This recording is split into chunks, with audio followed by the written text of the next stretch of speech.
So your first lesson for these online at-home lessons will be to do a piece of op art. Now I know in the past we've done our hand op art, okay, in second grade I believe you guys did that one.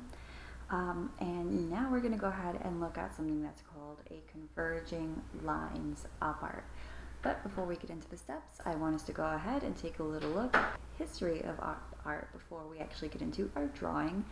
And I will see you in a little bit. Here's an example of what we'll be doing, and the whole reason why it's called a converging line op art is because the lines are actually converging, which means that they are all meeting in the center. So they're all going directly to that center point. And if you look, it actually kind of creates this rippling effect as well. Does anybody remember what op art stands for?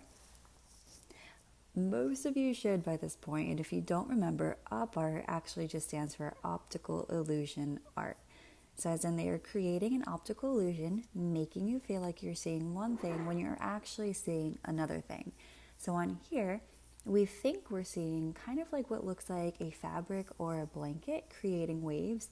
When in reality, we are only looking at a flat object, we're only looking at a piece of paper, but it looks as though it's 3D. And this is what we'll be doing for our art project. But let's go ahead and take a look at a few examples of someone who is known as the godfather of op art. So what we're seeing in front of us are actually some examples by someone who is known as the godfather or the most influential person in the op art movement. His name is Victor Vasarely. He was a 20th century artist. And 20th century artists, all that means is that this was a time when artists were really kind of experimenting with their artwork. So they're no longer doing these traditional type of portraits and paintings and landscapes, but now they're actually aiding something completely different that people have never seen before. So like really pushing that idea of abstract. He kind of started off being a commercial graphic designer in the 1930s to the 1940s. He later on developed a new love for art.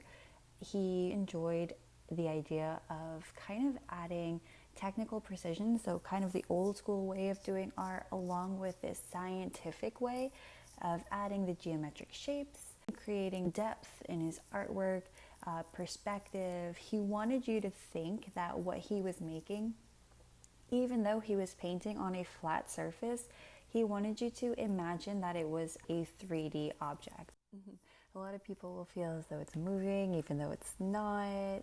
So again, just with this like optical illusion, definitely playing around with your eyes and the way you're seeing something.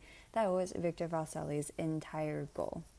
So now we're going to go ahead and move on to your drawing for this, and I'll see you in a second with your step-by-steps on how to start your op art drawing.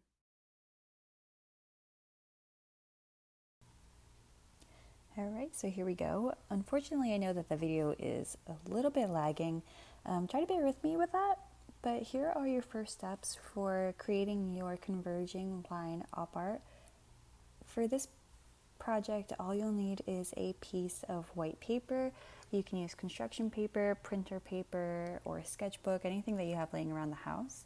You'll need a pencil and a ruler. So first what I'm starting with is I'm creating one dot pretty much in the center of the page. It does not have to be directly in the center. Anywhere around that point would be perfect. So what you're doing is you are creating your focal point so that your lines can all go directly down too. So next I am taking my ruler or whatever straight-edged object you have in the house. You can use a book if you need to. And I am drawing lines from the center of the point out to the edge of my paper. Now ideally, I am going to end up drawing about 14 lines. You do not need to draw this many. If you draw less, I would definitely suggest that you keep it an even number. So I am drawing 14. If you do less, do maybe 8, you can do 10 would be fine, but try to keep it as even as possible. And I'm going to go ahead and fast forward. You know I'm doing 14 lines from the center out towards the edge of the paper.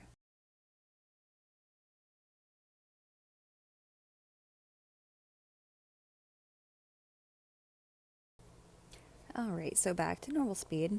So now what I'm going to do is on every other line, I am going to create a kind of arch. And I'll show you what I mean in a second. So drawing a half a circle arch from the bottom, from the point, working my way outward. Now the farther I get from the center, the more spread apart my lines should be. So from the beginning, they were a little bit closer. Now towards the end, they're a little bit more spread out. And I am going to skip one because in those empty spots, we are going to be drawing something different. So now I'm going to go and do my next line. Same thing. Try to keep it even with the ones I drew previously. And matching up my lines as best as I can. See, I'm kind of gauging where it'll be. And now, since the paper is cut off, just imagine that that one will be going off the page. So if you don't have space, don't try to cram them in. If they go off the page, draw them off the page. It'll look much more natural if you do it that way. Again, starting from my center, they're a little bit closer together. Then they become a little bit more spread out as we go up the paper. Creating an arch. This one will probably be off the paper because my last one was.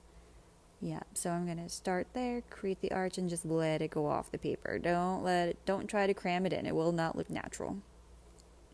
Skipping one. Going to my next one, creating my arches, and so on and so forth. I'm going to go ahead and fast forward.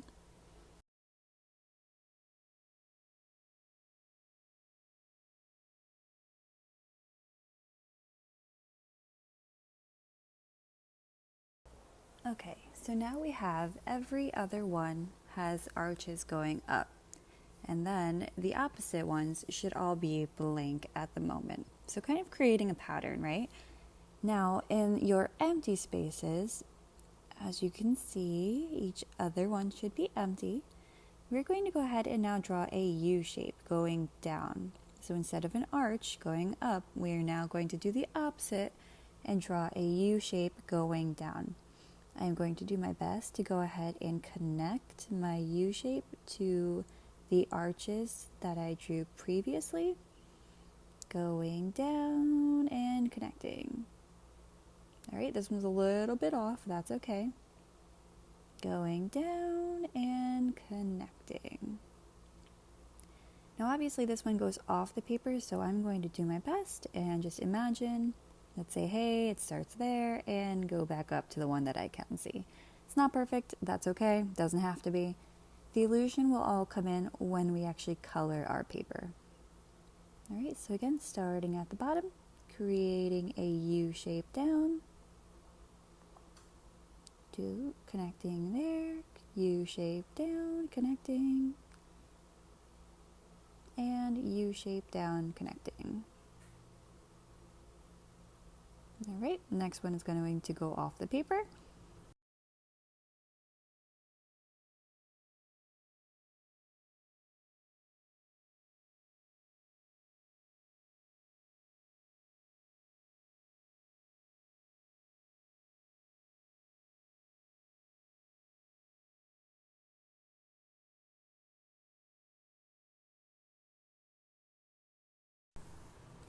All right, so at the end, this is pretty much what your piece should look like. Again, all of your lines are going down to that focal point. Each one curves down, the next one curves up, the next one curves down, the next one curves up.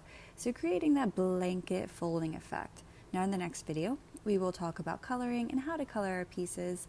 But until then, I can't wait to see you guys next. If you have any questions, please feel free to visit those office hours from 2 to 3 o'clock every day, where I can answer any questions that you have, all right?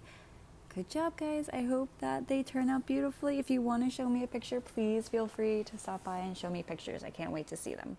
All right, see you in the next video.